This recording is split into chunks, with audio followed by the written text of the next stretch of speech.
Hindi tayo magkasundo sa polisiya, hindi tayo magkasundo. Gawin niyo yung trabaho pero huwag na tayong nanggugulo. Wala pang tugon dito si Vice President Huwag nga tayo nanggugulo. Kayo nanggugulo. Nananahimik ang Pangulong Duterte sa Hong Kong nung umuwi dito, bigla niyong ginulo. Ang ibig sabihin ng mabait, mahina ka, nilalang, wala kang ginagawa at pinababayaan mo yung mga umaabuso sa gobyerno. Ganon! Gago! Tuwan-tuwa ka pa ngayon na tinawag kang mabait. Tingnan mo itsura mo. Ano, mukha. Alam mo, tama talaga sa yung ginawang pelikula ng kapatid mo. Sa lahat ng tao, mas maganda, wala na, marami na akong kaaway, hindi ko kailangan ng kaaway, kailangan ko kaibigan. Hanggat maaari, ako, Oo nga, wala ka ng kaibigan. Hindi, totoo naman. Maawa naman kayo kay Marcos, iniiwan na siya. Gago! Pati mismo, isipin mo, pati mismo yung mga kaibigan niyang kinampanya niya, o nung victory party, si Lito Lapid na lang naiwan. Wala na talaga siyang kaibigan. long term ang magiging effect. Yun ang trabahuhin natin. Opo. So, tinrabaho namin, kaya ang lalaki, yung mga project na ginawa namin priority, yung mga tourism, yung mga health, yung mga, puro malala. Health, tourism, yung logo. Yun ba? Yung health, tinanggalan ninyo ng pondo ang PhilHealth, yun ba ang trabaho? Napakasinungaling nito sobra. Sagad sa butong kasinungalingan nitong taon to.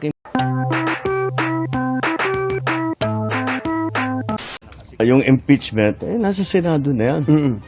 Pabayaan natin sila, may proseso yan. Pabayaan Naiba na yung tono niya, di ba? Dati, ayaw niya ng impeachment. Yung tono ni Yusek Claire, ayaw din niya ng impeachment kuno. Pero ngayon, nasa Senado na daw yan. Ayun na naman yung... Alam mo itong presidente natin, yung pabago-bago ng sinasabi, talagang walang tayo sa buhay. Ano ba yan? Yan ba talaga ay senyales ng... alam niyo na, hindi ko pwede sabihin. Kasi sabi nga ng NBI, hello po, binabati ko po mga taga-NBI Cybercrime. Hello, nagmamatsyag daw sila. At nakatutok daw sila sa 40 na vlogger, including Banat Bay. So binabati ko po mga taga-cybercrime, si Director. Hindi po fake news yan, ha? Nagko-comment lamang po ako, nagbibigay lang aking opinion na talagang ang ating presidente ay medyo may pagkalutang. Hindi ko sinasabing bangag, ha? Wala po ako sinasabing adik po ang ating presidente. Ang sinasabi ko po lutang. Kasi pwede ka namang lutang kahit hindi ka bangag. Halimbawa, pagising mo, hindi ka pa nakapagkape, lutang ka pa. Ako, ganun ako. Pagka hindi pa nakapagkape, lutang ako. Huwag akong kakausapin. Talagang magkakagulo ang mundo. Yun ang ibig ko sabihin, ha? Dinilinaw ko lang cybercrime, NBI. natin ang proseso. Ako, basta ang nasa isip ko, tapos ng elections, balik sa trabaho. Opo. Gawin na natin lahat. With the new lessons learned. bukas din daw ang Pangulo na makipagkasundo sa mga Duterte. Oo. Ako, ayaw ko ng gulo. Gusto ko Ayaw mo ng gulo. Ikaw nagsimula ng gulo, Mr. President. Mr. President, ikaw nagsimula ng gulo. Why? Why are you allowing your cousin kung ano-anong ginagawa? Inusig ang mga Duterte. Pina-impeach si BP Sara Duterte. Inuusig kami mga vloggers. Inuusig ang mga kumukontra sa gobyerno. Tapos sasabihin mo, ayaw mo ng gulo? Yung mga nagpahayag ng kanilang saloobin, mga opisyal na nagpahayag ng saloobin, sinuspinde ng DILG, sinuspinde tinanggal ni Tamba. Tapos sasabihin mo, ayaw mo ng gulo? Si Presidente Duterte, ano ginawa ninyo? Sino ba yung mga nag-alis sa kanya, dumukot sa kanya, papabuntang dahig? Sino? Mga tauhan nyo, sir.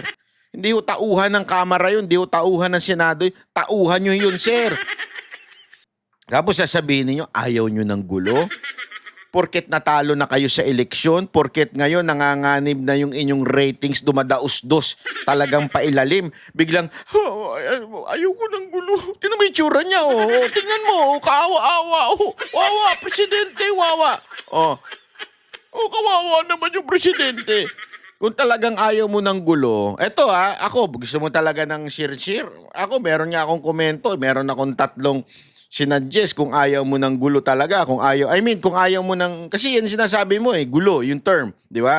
Ayaw mo ng ganyan. Simple lang naman yan, 3 bagay lang yan Oh, tapos may additional na pang-4. Pero mamaya ko nasasabihin yung 3 bagay na yan, kasi nasabi ko na yan sa aking Facebook. By the way yung QR code ko dyan baka naman. Pwede nyong komentuhan yan. Pwede nyo scan tapos follow nyo na rin Hindi, etong isa lang Unang gawin mo para medyo sincere ng konti yung sinasabi mo, tanggalin mo si Claire Castro.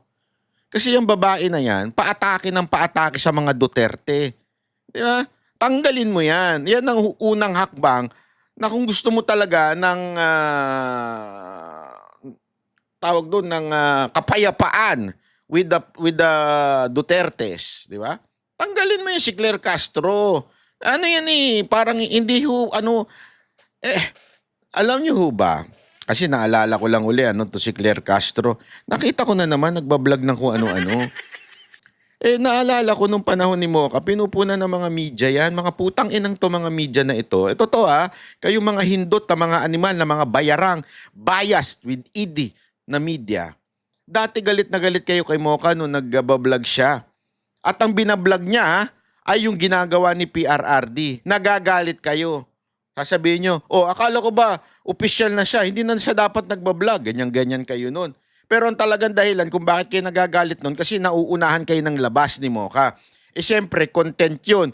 Para sa inyo, pera yun, di ba? So, nagalit kayo nun. Sabi nyo, dapat di na nagbablog yan. So, tumigil si Mocha ng bablog. Bakit ito si Yusek Claire Castro? Tuloy-tuloy ang pagbablog niya. Sa totoo lang, mas mataas ang posisyon nito kay Mocha. Ngayon, press officer siya ang nagpe-press briefing. Bakit wala man lang nagtanong na media na, hindi po ba conflicting yung pagbablog ninyo tsaka pagiging opisyal ninyo? For sure. Baka kumikita pa nga yun Yung YouTube niya, malamang sa malamang, monetize yun. The question is, remember, it's a conflict of interest. Why? Anong kanyang position bilang isang press secretary o press officer? Di ba kumuha ng impormasyon galing kay presidente tapos ibibigay sa inyo? So, meron siyang access. Ano bang ginagawa sa vlog? Access din, content. So, ibig sabihin, nagko-conflict yun. Ibig sabihin nun, nauuna siya sa balita kaysa sa inyo. Kaya conflicting yun. Bakit di nyo nirereklamo?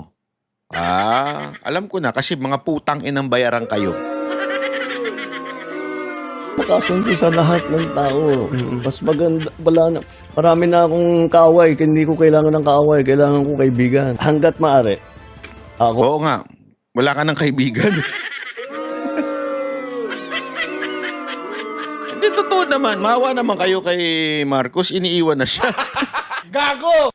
Pati mismo, isipin mo, pati mismo yung mga kaibigan niyang kinampanya niya, nung victory party, si Lito Lapid na lang naiwan. Wala na talaga siyang kaibigan. Naintindihan natin yun, mga kababayan, kaya huwag kayo magalit. Normal lang yan. Ang habol ko ay yung stability, peaceful, para magawa namin yung trabaho namin. Tigilan nyo na kasi mga Duterte. Gusto nyo ng peaceful, ganito. Tigilan nyo na ang mga Duterte. Sigurado ako magiging... Kasi sinimulan nyo lang naman yan Kung hindi naman po kayo siguro nagsimula at hindi... Ito kasi, Mr. President, sorry. You don't deserve it. Mr. Marcos, kung hindi mo sana pinababayaan itong pinsan mo, wala sanang gulo. Hindi mo kasi alam yung mga nangyayari. Ang problema sa iyo yung pinsan mo, pag hindi niya nakurso na dahan, didemanda, patatanggal, kung ano-ano na lang ginagawa. Inuusig ang mga Duterte. Hindi lamang po yun. Pati yung mga supporter tulad ng ni Pastor Kibuloy. Di ba? Oh, sandali, Mr. President, lahat talaga na nakadikit sa mga Duterte, iniisa-isa nila. Kasama na rin ng executive branch doon, mga kapulisan. Inisa-isa ninyo eh. Tapos sasabihin mo na ayaw mo ng gulo. Ako nga, nadamay nga ako eh. Bigla nyo kung pinagkakuno anong demandang walang kakwenta-kwenta ng mga congressman. Bakit? Kasi bumaba na tayo. Totoo, wala akong kakwenta. Kung pwede ko lang sana ma-discuss dito yung details ng pagtatawanan nyo talaga eh. Ako, tatawa ako. Sorry ako, natawa eh. Pinipigilan ko talagang humalakhak nung nasa korte ko eh. Kasi sabi ko, ano ba to? Ano ba klaseng demanda ito? Daig pa ng grade 5 ba nagdemanda? Ano ba gano'n na maiisip mo eh? Kaya ako, laging akong bukas sa ganyan. I'm always open to any approach na, alika, magtulungan tayo. Diba? Kahit hindi tayo magkasundo sa polisiya, hindi tayo magkasundo. Gawin nyo yung trabaho pero huwag na tayong nanggugulo. Wala pang tugon dito si Vice President Huwag na tayo nanggugulo. Kayo nanggugulo. Nananahimik ang Pangulong Duterte sa Hong Kong nung umuwi dito, bigla niyong ginulo. Hindi, alam mo, kasalanan mo talaga ito, Mr. President, Mr. Sara Marcos. Duterte, pero naiparating na raw ito sa kanya ayon sa Office of the Vice President. Sinagot din ng Pangulo ang sitwasyon ng droga at peace and order, bagay na madalas ipaghambing sa Administrasyong Duterte. Ayon sa Pangulo, hindi maliit na pusher, kundi mga malalaking dealer ang hinahabol nila. Hindi rin daw siya pabor Asan yun? Malalaki pala, asan yun? Yung totoo, nasan sa yun? patayan pagdating sa kampanya kontra droga. At kahit ano pa man daw ang dato sa krimen, ipinag-utusan niya sa pulisya na paigtingin pa ang police visibility para mapanatag ang loob ng mga mamamayan. Gusto mo maayos ang crime? Tanggalin mo si Marbil. Tanggalin mo si Marbil. O baka ipapalit mo si Torre ha? Kasi may balita kami, si Torre daw ipapalit mo. Yan ang pinaka galit na galit ang mga Pilipino kay Torre, tas yan ang ipapalit mo. Pambira ka. Kasi pag ganyan na ginawa mo, obvious na. Obvious na obvious talaga. Na obvious na nga ngayon eh. Obvious na talagang ginigipit nyo lang mga Duterte. Kasi yan na may kasalanan sa lahat ng bagay yan, si Torre. Ang dyan sa KOJC, kay Pastor Kibuloy, kay PRRD, tapos biglang pag yan ginawa mong PNP chief, ano expect mo? Maayos ang patakbo niyan? Wala. Uusigin at uusigin lang niya ng mga kalaban mo. Siguro, dapat nga talaga maging mas mabagsik talaga.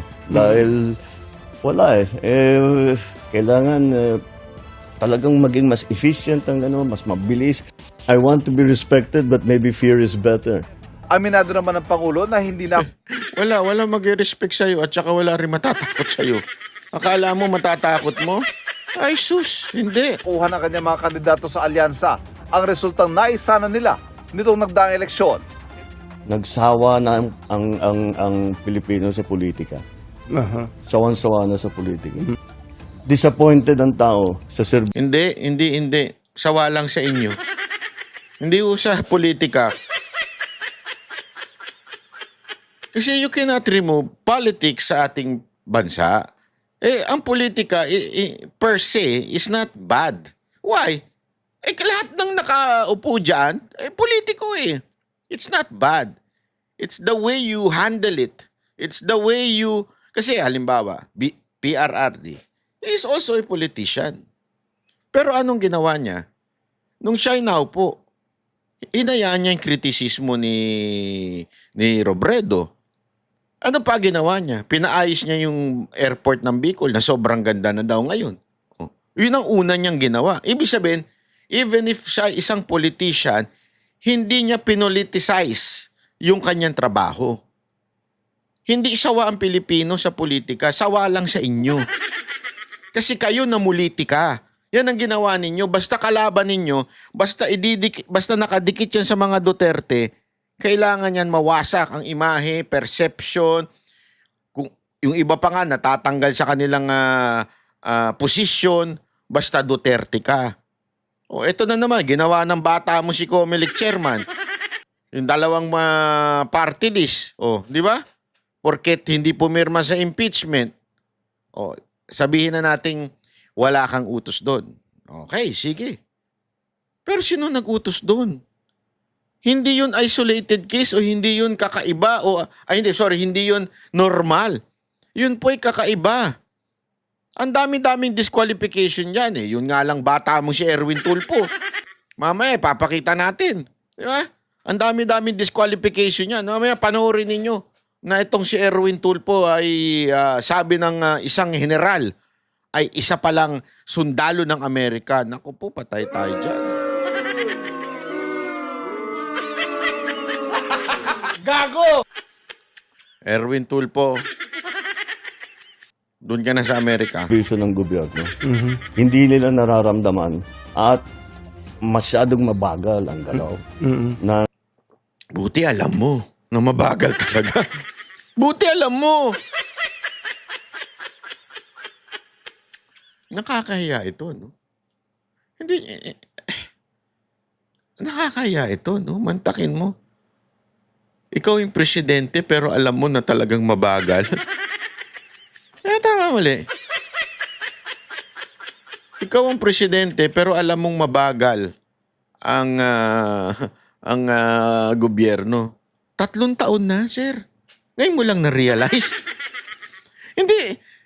Eto tanungin ko kayo. Kayo mga bayarang vlogger na tanso. Sige nga. 3 taon na. Natutuwa kayo? Sasabihin ninyo, masama na punahin siya? Mantakin mo 3. Una, eto na lang eh. Una, anong sinabi nyo? Anong drama nyo nun? Wala pang 100 days. Baka batikos naman kayo. Ay, bigyan nyo naman muna na 100 days. Natapos yung 100 days. Wala pa yung 6 months. Bakit nyo na binabatikos si Marcos? Hindi nyo ba na dapat na? Oh, ang papangit nyo pa, di ba? Tapos,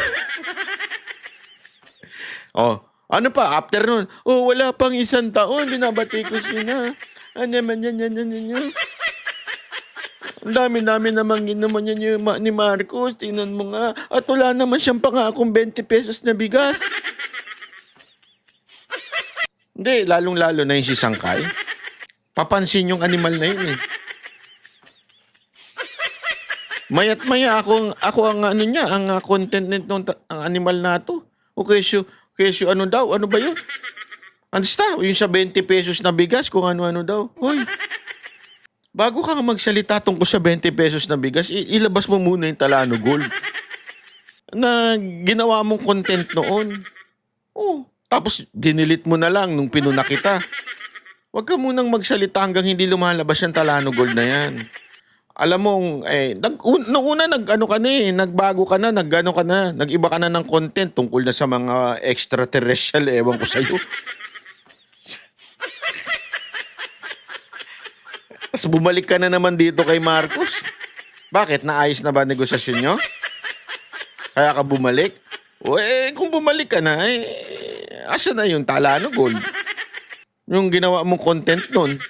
ang pagbubuo ng mga project na hindi pa nila maramdaman. Nang maupong Pangulo, masyado raw nilang pinagtuunan ng pansin ang mga malalaking proyektong pangmatagalan pero hindi agad ramdam ng tao.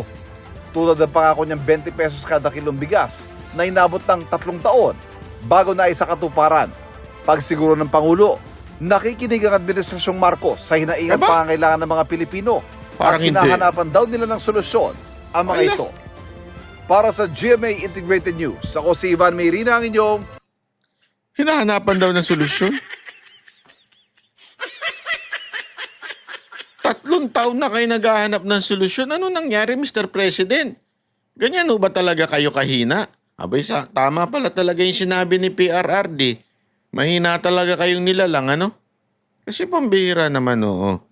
3 taon kayo nyo palang sasabihin na, nako, kasi hinahananapan na namin ng solusyon. Dapat tigil na ang politika. Ano mga kababayan, gusto nyo pa bang ituloy natin itong buong video niya kasi nakakairita eh. Hindi, parang ano lang, parang alam mo yung yung parang walang kwentang taong kausap. Presidente ito ha. Hindi to ordinaryong tao ha. Hindi to yung barangay captain o kagawad lang. Hindi ko naman sinasabing walang kwentang kausap yung mga yun. Pero dapat yung knowledge mo pangkalahatan eh. Sige na nga, pakinggan na nga natin to kahit nakakabuisit. Opo. Anong realization nyo na ganito po ang naging resulta po ng eleksyon? May kinalaman po sa administration slate. Para sa akin, I have two conclusions dito sa election. Una, nagsawa na ang Pilipino sa politika. Sa'yo Sawa lang. na sa politika. Hindi, sa'yo Ang lang. mensahe sa amin lahat, hindi lamang sa akin, kundi sa aming lahat. Tama Wag mo- na dali, yung pamumulitika ninyo. Don't speak for the Duterte. Sa'yo lang. Ano realization mo? Bakit ka nagsasalita para sa mga Duterte? Sino ka? Kala mo naman. Huwag kang yung sarili mo lang pag-usapan mo. Huwag kang nangingialam sa iba. Ay kasi yung mga Duterte, tuloy-tuloy lang eh. Palakas sila ng palakas, ikaw pahina ka ng pahina, tas mandadamay ka ng iba. Anak ka ng wewe, At kami naman ang asikasuhin ninyo. Tama rin naman eh. Tama rin naman. Bakit? Trabaho ba ni Duterte yan? Vice President, trabaho ba niya yan? Hindi. Ikaw lang may trabaho niyan. Ang Vice President never trabaho niyan magsilbi sa taong bayan o kasi ikaw may control ng executive eh. Hindi naman pwedeng mangialam si VP Sara Duterte doon. Trabaho mo yan. Alam mo naman ang trabaho ng Vice President, mag-antay lang na mawala ka. Hindi totoo naman eh, di ba? I mean, ang Vice President, nag-aantay lang yan kung sakasakali may mangyari sa Presidente. Sana kung may mangyari, tsaka siya papalit. Sorry mali lang yung pagkagamit ko ng words.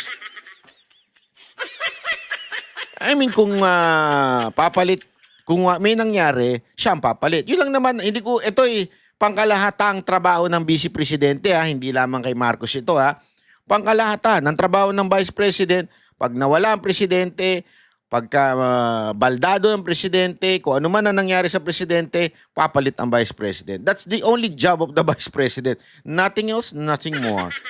Tapos sasabihin mo, dadamay mo ngayon ng dapat di kami nagbabangayan para intindihin namin ang mga mamamayan. Hindi, ikaw lang. Walang damayan, sir. Trabaho mo yan. Hindi mo na kaya? Bumaba ka na kung hindi mo na kaya. Si VP Sara Duterte na. Bumaba ka na. Hindi totoo, di ba? Kasi parang pagod na kayo. Hirap na kayo. Hindi nyo na alam gagawin ninyo. Di paubayan nyo na lang sa Vice Presidente. Ito kasi ang problema dito kay Marcos Sobrang kitang-kita mong mahinang nilalang talaga ito, mamang to. Mahina talaga. If you're the president and may nakita kang mali o kakulangan, hindi ka naman dadamay ng iba. Hindi problema. Hindi mo nasasabihin, hindi kasi nag-aaway-aaway problema. Hindi. Dapat isa lang yan. Ayusin ko yan. Sigurado yan. Bukas na bukas, maayos na yan. Ganun. Yan, alam mo, ang layo nito ni KPRRD. Kay Isko pa lang, ang layo na eh. Hindi kasi si Isko, di ba? Yun yung sinasabi niya nung bakit kay Hani Lacuna, di ba, na nagka-leche-leche. Kasi ang ginawa ni Hani Lacuna, walang ginawa kung hindi sisihin yung past administration. Instead na, ikaw na nasa posisyon, gawin mo na yan. Ipagpapatuloy mo na lang, hindi mo pa napagpatuloy. Parang ganito kay Marcos eh. Ang simple-simple na lang ng gagawin mong trabaho. Inayos na ni Pangulong Duterte ang lahat, ipagpapatuloy mo na lang, hindi mo pa ginawa. Kung ano-ano pa kasi inatupag ninyong concert dyan sa loob ng Malacanang. Puro kayo concert, puro kayo party.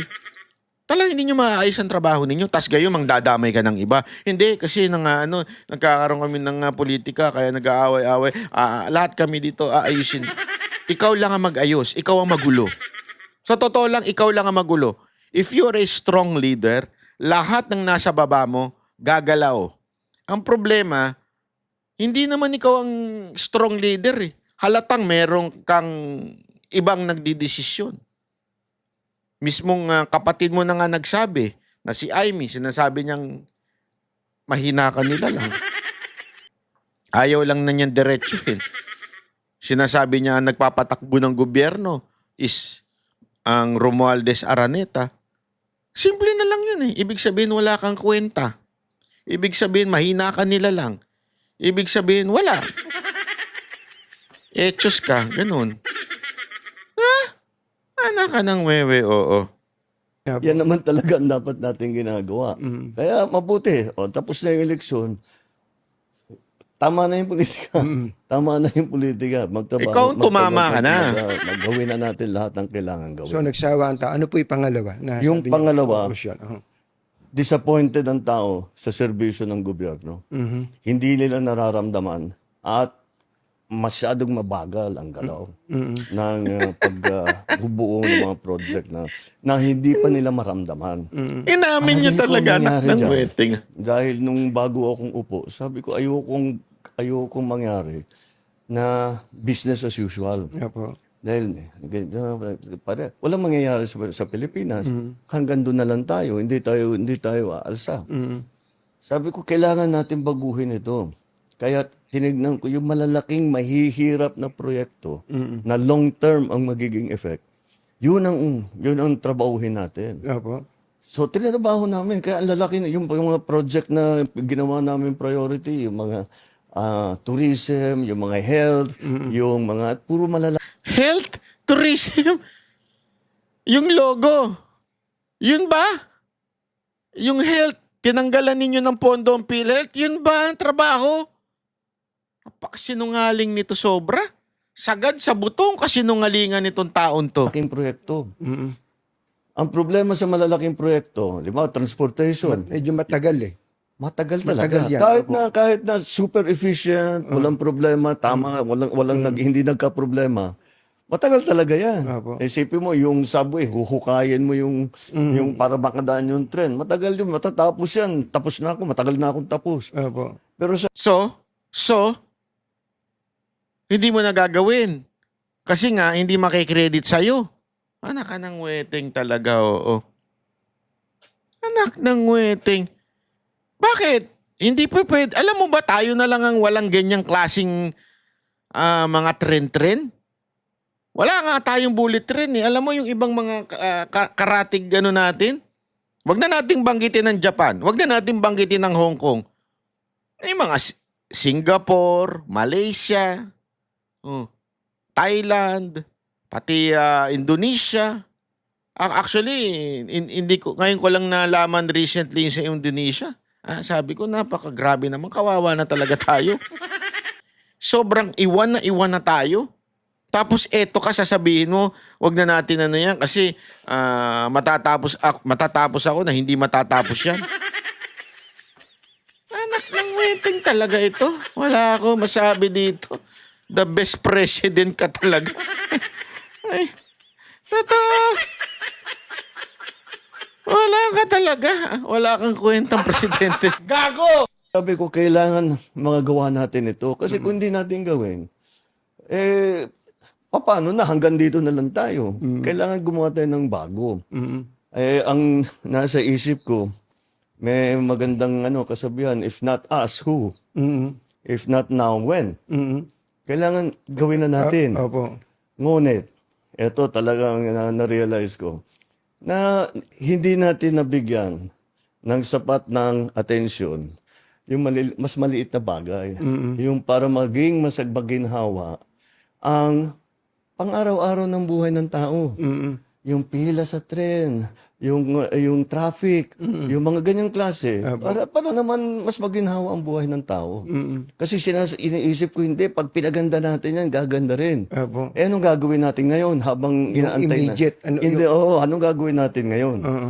Ano ba ginawa mo? Gumanda ba? May naayos ba? May nadagdag ba? Sino ba gumawa ng busway? Yan ang tama. Dapat mong gawin. Yung katulad ng ginawa ni Pangulong Duterte. Immediate. Ano ginawa mo? Wala. Nga. Meron pala. Nagbalikan na yung mga mandurukot sa airport. Yun pala yun. Yun ba ginawa mo? Ako nagtatanong lang kung yun ang ginawa mo. Ano talagang bibigyan natin ng atensyon ngayon? Pero, inaamin niyo po ba na may pagkukulang kayo doon? Oo. Nag-concentrate kami lahat, yung kabinete lahat. Sinasabi ko, ito yung mga importante. Kailangan umpisahan natin ito. At kahit wala na tayo rito, nasa lagay na yan, na tuloy-tuloy na yan. Kailangan ng talagang tapusin.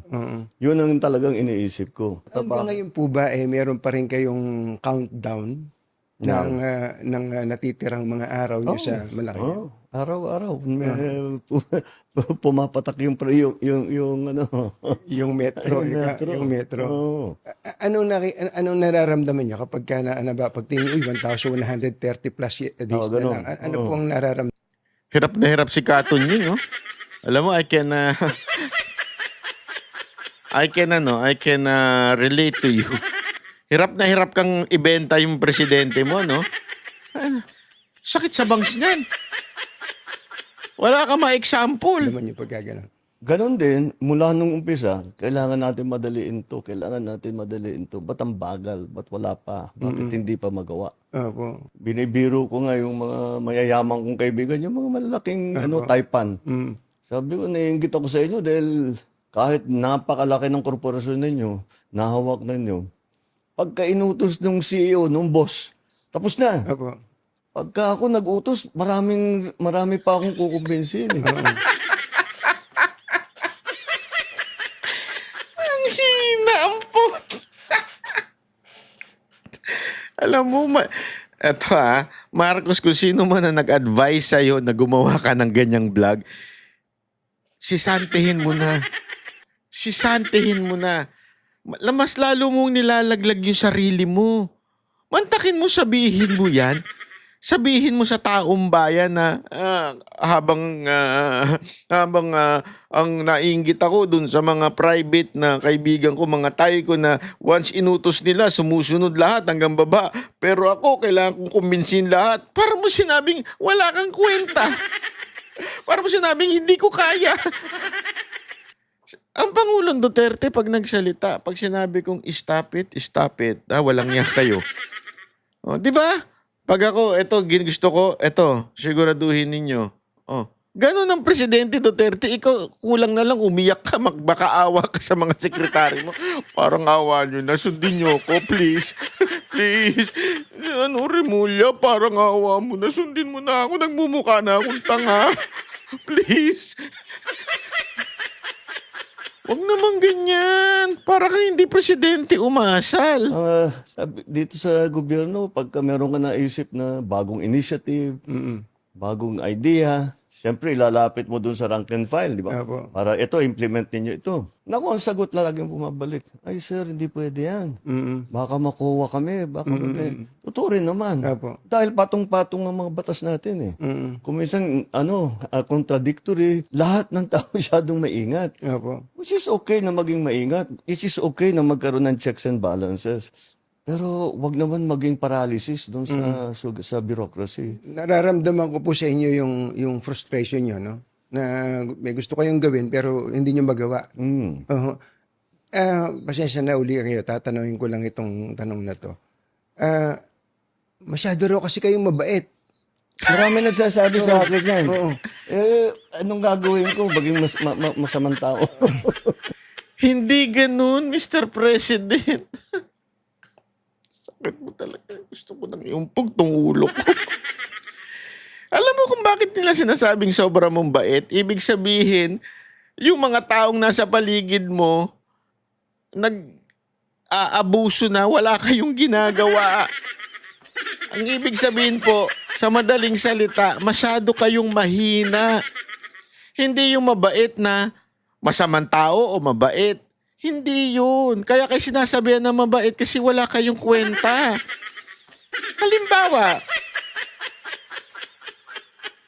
yung daga, sinabihan mo, yung mabait ingatan mo, sarado niyo yung ating pagkain kasi yung mga mabait dyan. Sinasabi nilang mabait kasi ayaw daw nila ma-offend yung daga. Ewan ko ba yung mga tao, mga Pilipino talaga. Ako, demonyo kayo, mga daga kayo. Alam mo, nung,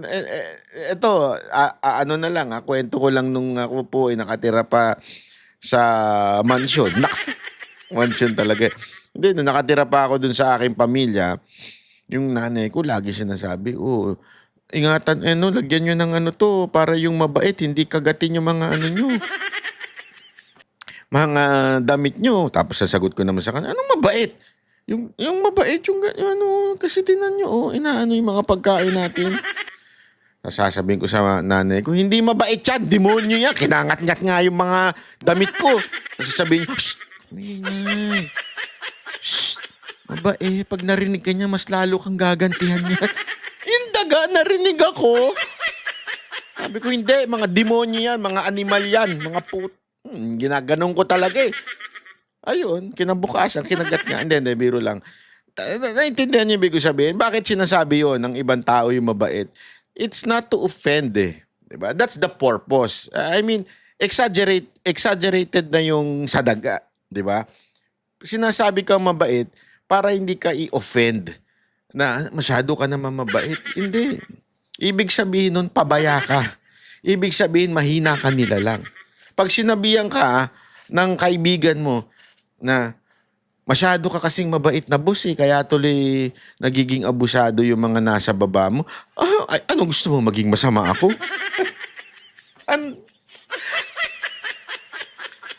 No wonder, Bongbong, Bonnet, no wonder, kinuha mo si Claire Castro. Pareho kayo ng utak. Ang ibig sabihin ng mabait, mahina ka nila lang, wala kang ginagawa at pinababayaan mo yung mga umaabuso sa gobyerno. Ganon! Gago! Tuwan-tuwa ka pa ngayon na tinawag kang mabait. Tingnan mo itsura mo. Mukha. Alam mo, tama talaga sa yung ginawang pelikula ng kapatid mo. Tama talaga yung ginawa niya yung kapatid mo na tinalakan ka ng tatay mo noon. Totoo naman eh. Tama talaga yung pag-portray nung kapatid mo sa'yo na tinalakan ka ng tatay mo dahil mahina ka nila lang. Wala kang alam. Yan ang sinabi sa'yo ng tatay mo Hindi ako nagsabi niyan. Yung kapatid mong naggumawa ng pelikula. Hindi ko naman mababago yung ugali ko. Pero, mo, siguro, dapat nga talaga maging mas mabagsik talaga. Dahil, wala kailangan talagang maging mas efficient mas mabilis ang pagdating. Kasama na siguro yan sa eleksyon namin dito sa naging eleksyon na nakaraan. Pasensya na kayo uli, bagamat ang gusto nyo sana wag na munang politika bago lang natin iwanan yung eleksyon. Can you categorically say na ayaw nyo po ng impeachment? Yung impeachment, nasa Senado na yan. Pabayaan natin sila, may proseso yan. Pabayaan natin ang proseso. Ako, basta ang nasa isip ko, tapos ng eleksyon, balik sa trabaho.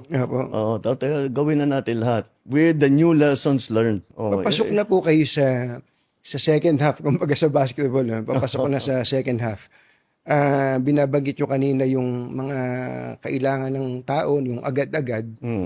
Ako din po, yun din po ang nakita ko na agad-agad, especially yung tungkol sa bigas. Pagkain, number 1 yan sinusumbatan kayo mula day 1 hanggang tinuturuan ni no? Hindi, magaling. Actually, pag ako naging politiko, kukunin ko ito si Taberna. Ang galing niya mag-promote Ang galing niya mag-feed ng mga hindi alam nung kausap niya. Ang galing niyang magturo yung leading questions niya. Ang galing. Ako, hanga ako sa kanya. Ang galing niyang promoter. Ang galing niyang PR. Talagang niya yung pag hindi na alam nung kausap mo, yung kausap mo medyo wala ng sense, i-direct ka niya. Diba? Kukunin ko ito pag ako naging politiko.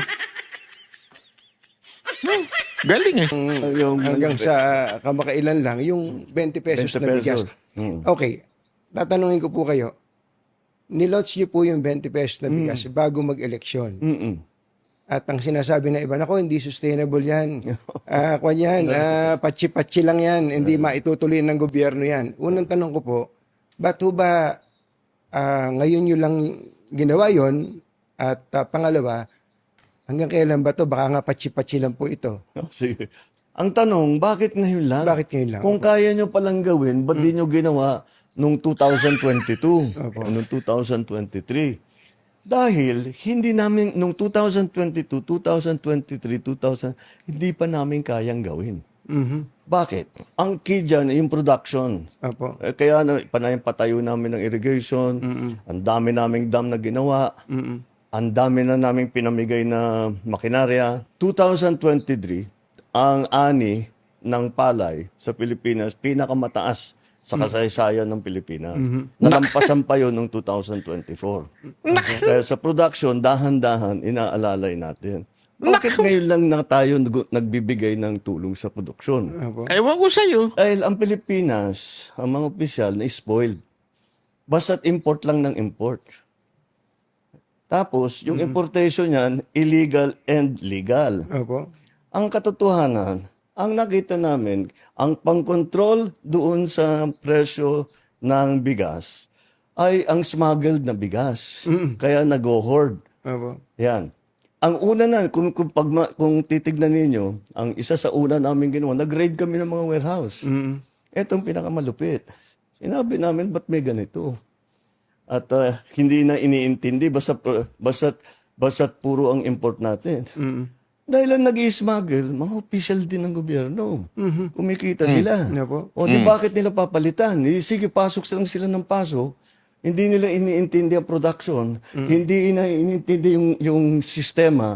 Hindi nila iniintindi ang presyo ng palay, ang presyo ng bigas, ang kikitain ng magsasaka. Wala ganun. Kailan po itong mga nag-smuggle? Basta ito yung nakita namin. Opo. Nung pag-upo ko, meron talagang ganyan. Nung inipit namin yung mga smuggle at rineraid na namin yung mga warehouse, nabawasan yung supply. Kailangan namin ayusin yung NFA. Lahat yan, yung mga changes na ganyan, hindi ganun kasimpleng gawin. May batas na kailangan palitan, meron mga taong kailangan palitan, ibang konsepto na.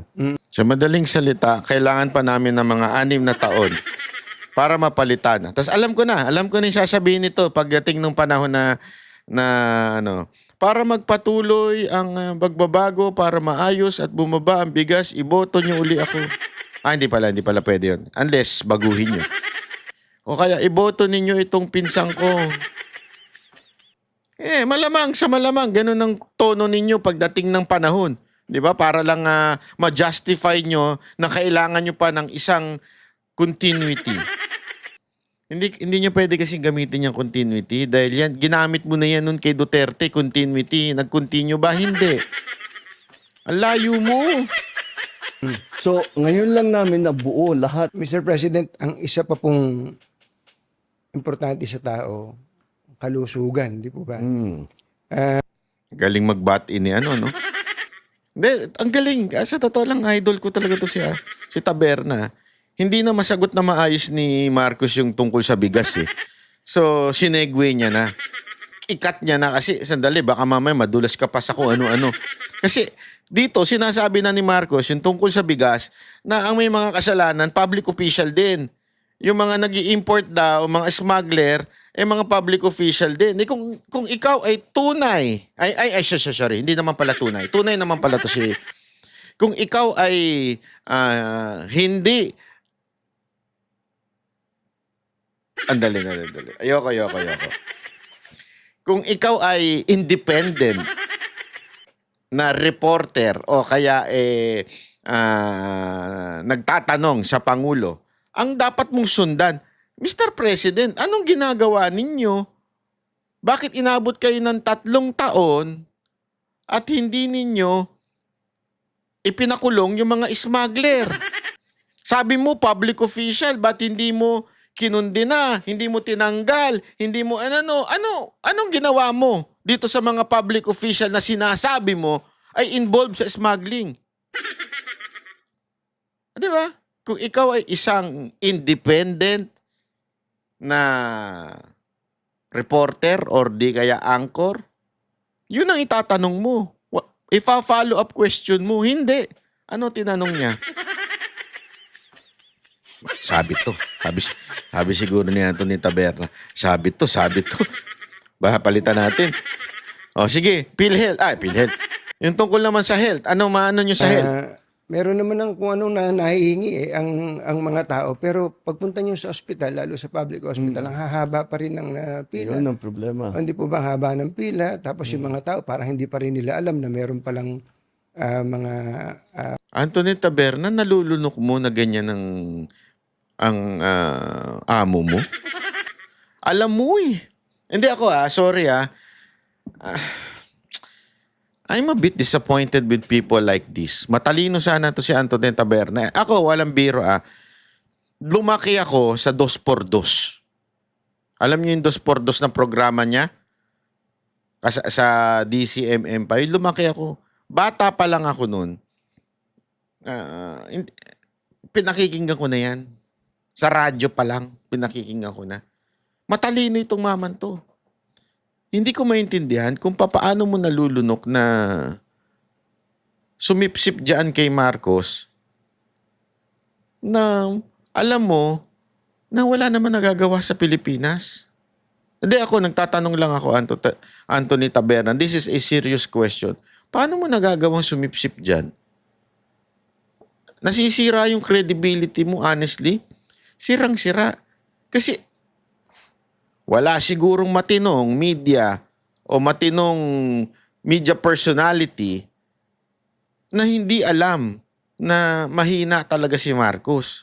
Alam yan, sigurado ako ng mga kaibigan mo. Alam yan. At alam din nila kung ano yung ginagawa mo. At alam ko, sigurado, kung anong nasa utak ng mga kaibigan mo. Kung bakit mo ginagawa yan. Alam nating lahat yan. Pero paano ako, ang question ko na lang dun, paano mo nalulunok yun? Ako hindi ko kayang lunukin yung ganyan honestly. Hindi ko kayang lunukin yung ganyang klaseng para lang whatever. Ayoko na lang magsalita. Pero paano mo na yan? Di ba? Ako po, sabi ko nga sa inyo, pag ako may nakitang hindi maganda, kahit kaalyado, binabanatan ko Dami nga nagagalit O banat bay, wag mo nang tirahin niya kasi ganito yan, Kesa naman hindi ma-unite ang mga DDS, ganyan. Hindi If we are fighting for the truth, justice, let's fight for it. No matter what color, no matter what, kung sino yung tatamaang tao. Kasi hindi naman ang pinaglalaban natin ay yung tao. Ang pinaglalaban natin yung katarungan. Yung pinaglalaban natin yung kaayusan ng bayan natin. Kung sino magdudulot ng kaayusan sa bayan natin, yun ang ating susuportahan. At kung sino yung makakasira sa mga desisyon, yun ang ating babanatan. Kaya nga ang tema ng ating channel, pag tama, palakpakan, pag mali, banatan. Anthony Taberna, you're so disappointment. Mali po yung English ko. I'm so disappointed. Yon, ikaw talaga banat ba yun? programa ang gobyerno tungkol sa ganito. Number 1 po dyan, yung tungkol sa PhilHealth. Ano ba pwede natin gawin sa PhilHealth para wala na talaga halos babayaran ng mga tao sa Pangasinan Hospital? Malapit na tayo doon. Opo. Malapit na tayo doon.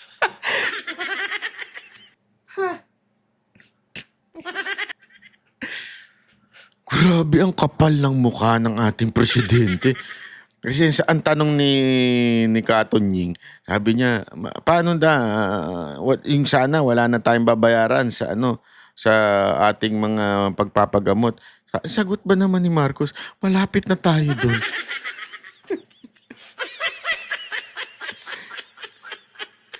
Sige nga, ipaliwanag niyo nga yan. Anong malapit na tayo doon?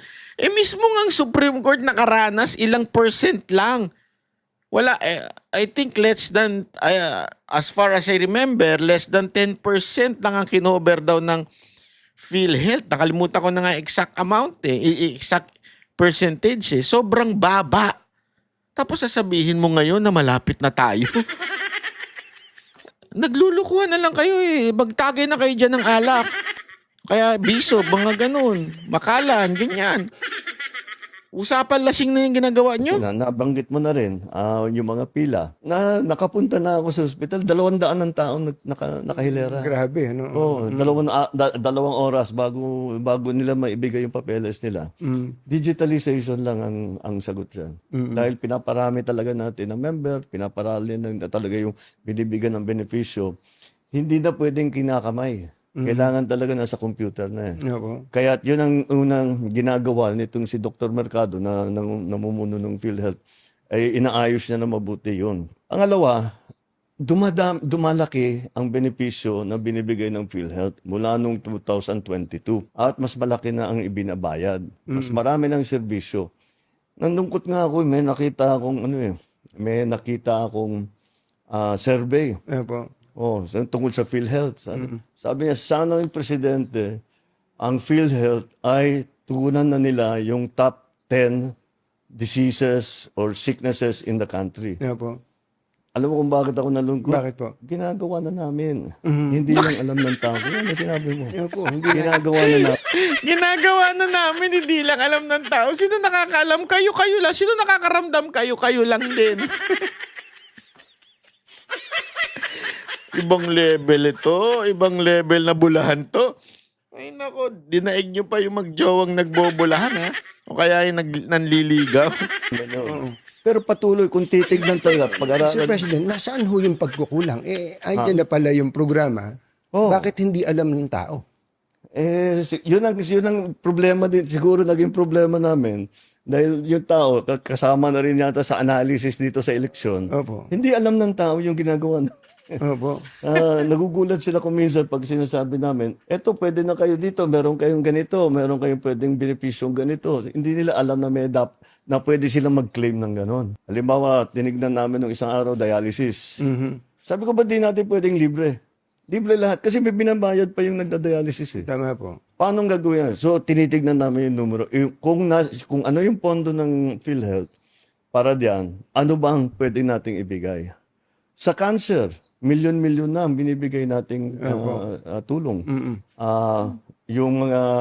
Siyempre, yung mga buntis, yung mga common, hindi na natin dadalhin pa sa ospital yon.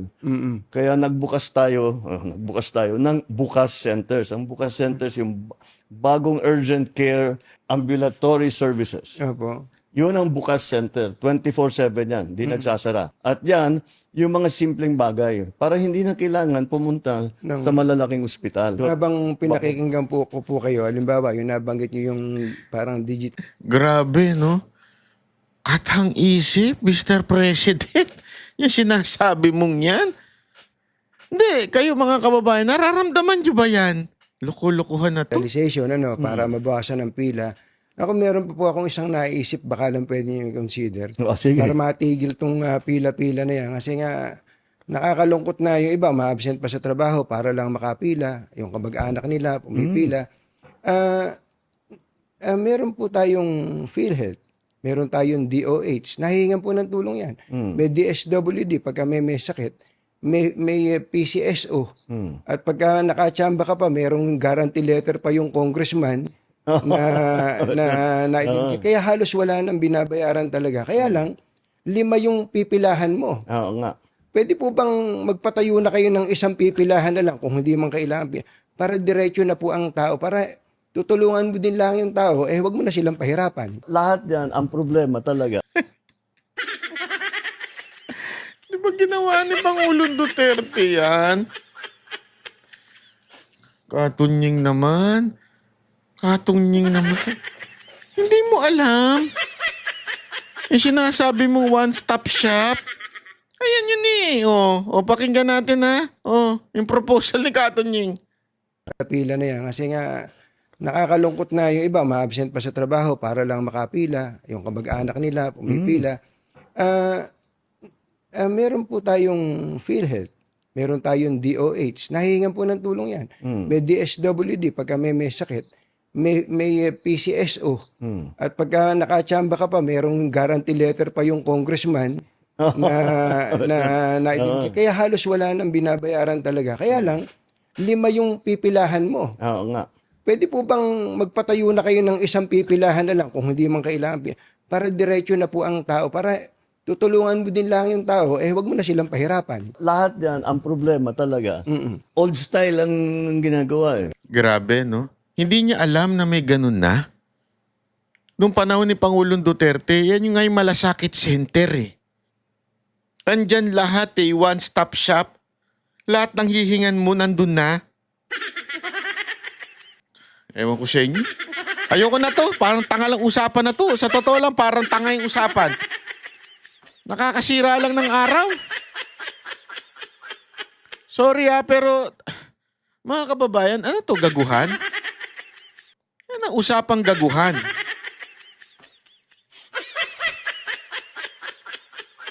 Ano kaya magandang title ko dito sa video na to? Usapang gaguhan?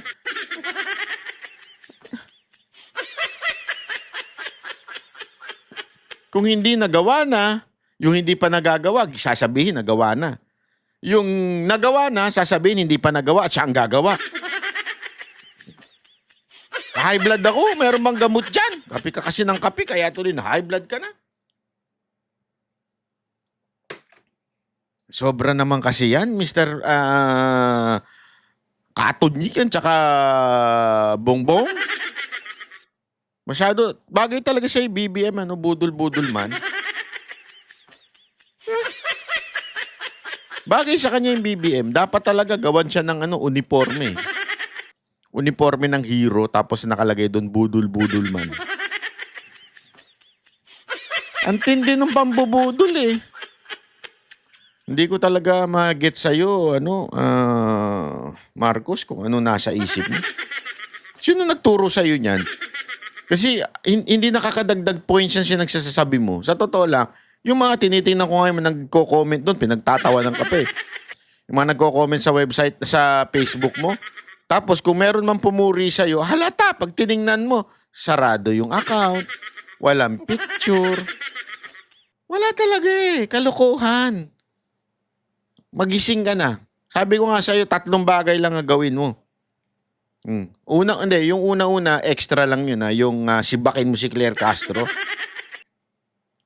Pero kung gusto mo mapayapa, pabalikin mo si Pangulong Duterte, since ikaw naman nagdala doon, dalhin mo dito, pabalik si Pangulong Duterte. Pangalawa, itigil nyo na yung lintik na impeachment na yan dahil walang kwenta yan, mauubos lang ang pera ng taong bayan. Wala. As in, wala lang magagawang trabaho yung mga senador natin. Although ako, I want a bloodbath too. Number 3 na gawin mo, magpa-hair follicle test ka na, yung drug test. Pag inayos mo na yon, yung pangatlo na yun, yung drug test na yun, hair follicle test, sigurado ako, mananahimik na yung dapat manahimik. Sige na. Magsosorry ako kung sakasakali. Sorry!